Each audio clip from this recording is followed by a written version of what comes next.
Now for more on that news out of New Zealand about a new coronavirus threat. The country has been praised for its handling of the pandemic so far, and there hadn't been a confirmed case across the ditch in 102 days, but that all changed last night.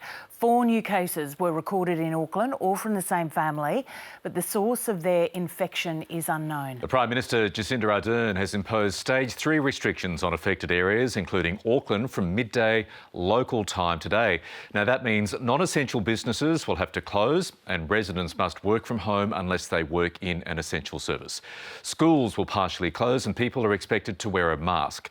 The rest of the country will have stage 2 restrictions, with social distancing enforced and mass gatherings limited to a maximum of 100 people.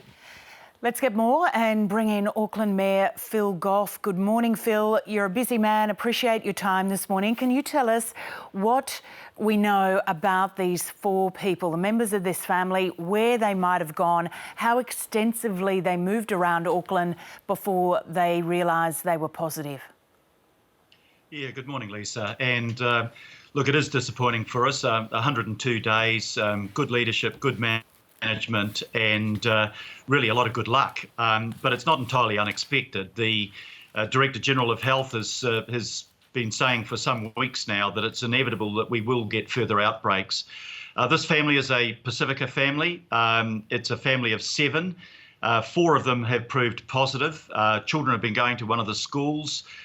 We've had both parents working, so 2 different workplaces. So a real potential here for the spread of that virus, because the symptoms the family have had have been for 4, maybe 5 days.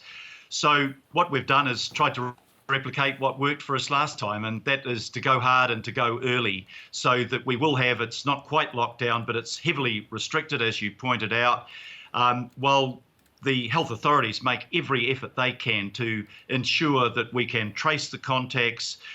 Extensive testing will take place. The Prime Minister mentioned to me last night probably 50 or 60,000 tests will be done just to measure quite how widespread this virus may have spread. We hope for the best, but we've got to prepare for the worst.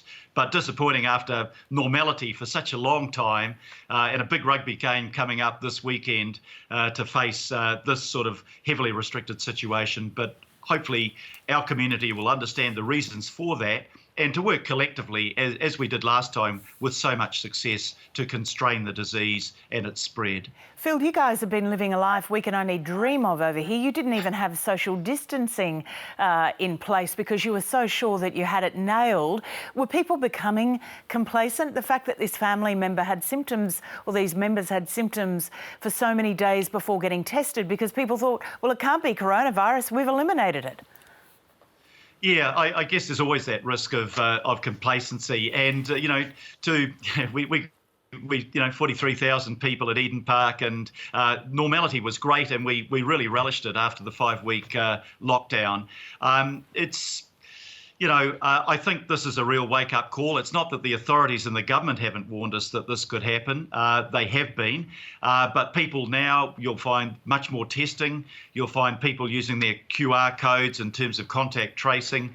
And you'll find people going back to the lessons that we learned pretty well during the lockdown of social distancing, personal hygiene, washing your hands frequently. When you have symptoms, don't contact other people. Don't turn up at your doctor. Go to a testing clinic.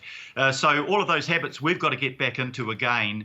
And look, the initial lockdown is for 3 days, but I wouldn't be surprised if the period would be significantly longer than that. It depends on how successful the authorities are at determining what links have been made and trying to find the source of the virus. This is not a family that has come back from overseas. It's not a family involved with quarantine on the border or quarantine facilities around the hotels where returning New Zealanders are staying.